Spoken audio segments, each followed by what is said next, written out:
आज video 20 most important वाक्य गठन पर शब्द कहवा सहित क्यों क्यों शब्द 2024 बोर्ड एग्जाम रे पड़ीथिला और मोर एही 20टा पढ़ी कलापर भी जदि तुम जदि किसी परीक्षा मिस्टेक हो जाए ताहल तुमे केमिति 10 रु 10 आनी पारिबो ताहा कहिबी। आउ वीडियो शेष रे गुटी मोस्ट इंपोर्टेंट कथा कहिबी एमसीक्यू ऊपर। नहीं तुम वीडियो शेष जाके देखु ना मु बहुत भल भल वीडियो बनाऊँ तुम वीडियो शेष जाके देखु ना से मुझे कहीदे जदि मोर एमसीक्यू 50 मार्क रो क्वेश्चन पेपर देखा चाहूछ माने से मोर क्यों क्यों क्वेश्चन भूल थिला कहीं भूल थिला और केतटी ठीक थिला कि केतटी भूल थिला जदि जानिया पई चाहूछ बोले ताहले मोर एही वीडियो रो 100 लाइक कंप्लीट कर दियो 100 लाइक कंप्लीट कर दियो। सो ए वीडियो को शेयर कर दियो जहाँ फल मोर 100 लाइक खूब शीघ्र कंप्लीट हो जिवो आ मोर खूब शीघ्र मोर क्वेश्चन पेपर तुम पाई जाई परिबो।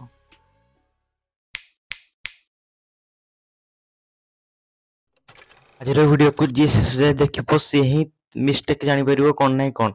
देखो तुम प्रथम करना देखि दो जी जी लिखिना नहीं परिबो लिखिना नहीं परिबो आ जो माने वीडियो शेष जाए देखिबो से ही बुझी परिबो जे ठीक ठाक आंसर कोन।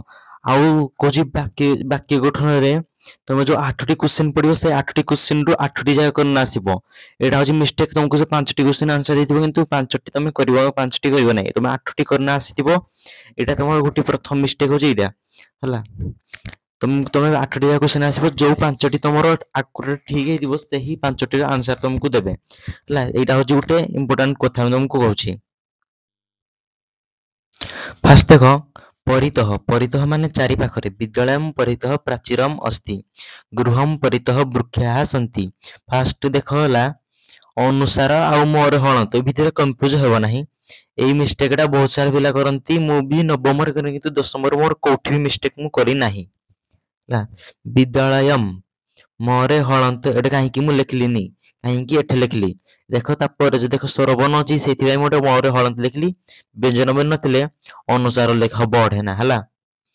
हे अनुसार देखो व्यंजन बन अछि बोली मु अनुसार लिखि व्यंजन बन बोली अनुसार हला। नेक्स्ट तमर होजी पुरतः आगरे मातुः पुरतः शिशवः क्रीडन्ति। तमे निजे देखिनियो नले वीडियो लंबा हे जिवो तुमको मु स्क्रॉल मन अछि देखिनियो। आ गोटे कथा एठी देखो अछि सह सार्धम साकम समम ए दि चारटा जोड़े ही पड़ू तमे ए गुटिए लिखिबो मया ए चारटा को जोड़ाले गुटे जोड़ा देइथिबो तापर आग छ लिखि दबो हला। आ गोटे होला प्रति माने प्रति जदि देइथिबो बोले तमे ए दिटा जोड़ाले गुटे लिखि परिबो प्रति माने आडकू। सबले थर्ड पॉइंट होची सबले छोटो आंसर लिखिया को चेष्टा करिवो केतले लॉन्ग करना आंसर लिखिबोनी हला। थर्ड पॉइंट होचिला हला रचते सदते देखो रचते सदते दुई अछि सबले तमे सिंपल वर्ड लिखिया पय जदि तमे अनुवाद करबो से तमे रचते लिखबो सदते बेसी लिखिया को चेष्टा करिवो नाही। रचते बा सदते जदि पडियो बोले मयहम रसगोलगम रचते बा सदते लिखिबो। नेक्स्ट होची एई दिटा इदिटारु गुट्टे जेमि देबो पड़िबो जदि न पड़िबो बोले चैनल को अनसब्सक्राइब करना तमे कमेंट जहा गाली दे पारिबो एई वर्ष तमर जेमिदी हो पड़िबो हला। सर्पह सर्पाहा एटा होची एक वचन एटा होची बहुवचन सर्पह नकुलात बिभ्यति सर्पाहा नकुलात बिभ्यति ए दिटा देखो मोस्ट इंपोर्टेंट हला। नेक्स्ट तमरो बेसी किछि इंपोर्टेंट भितर नाही देखो एई दिगो तमरो पड़ीथिला एई वर्ष 2024 मसिया रे पड़ीथिला आउ दुइटी लेखि नाही आउ दुइटा लेखि नाही किंतु एई दिगो छटा तमरो पड़ीथिला एई 2024 रे मु एई छटा लेखि ना आसीथिली पूरा भलो भाबे मोर ठीक थिला आउ दुइटी मोर टिके मिस्टेक थिला सेते मोर भल मन पड़नी को दिटा दमन को भी कहि देबी परे मु क्वेश्चन पेपर देखिना कहि देबी दमन को हला। लेखिनियो समस्ते एई सब दिगो को पोस्ट करना लिखिनी आ सांगवान को बाको शेयर कर दियो जहाँ पर 100 लाइक की खूब शीघ्र कंप्लीट हो जिवो।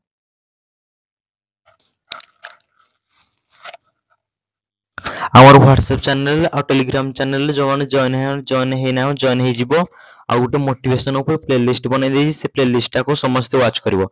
आ साहित्य सरलार्थ तमे केमिति लिखिबो सही ऊपर ऑलरेडी हम वीडियो बनै दे सारिछि और डिस्क्रिप्शन बॉक्स रे सब लिंक दे देछि स्टेप बाय स्टेप तमे देखि देमो सब किछि आउ वाच कर नब आउ तमे 10th पर जदि तमे वीडियो को देखिबो सेते तमे कहबोनी जे मु देखि दिले भलो होइतांता ଯାହା ୟୁଟ୍ୟୁବରେ ନାହିଁ ତାହା ମୁଁ କିଛି ନା କିଛି ତମକୁ ଜଣେଇବା ପାଇଁ ଚେଷ୍ଟା କରୁଛି। ସେଇଟାକୁ ତମେ ଦେଖ ହେଲା। ୟୁଟ୍ୟୁବରେ ଏଇଭଳି ତମେ ଭିଡ଼ିଓ ମିଳିବନି, ସେଥିପାଇଁ ମୁଁ ଗୋଟେ ଭଲ ଭିଡ଼ିଓ ତମକୁ କହିବା ପାଇଁ ଗଲି। Thank you for watching my video and share with your friend and waiting my video next video.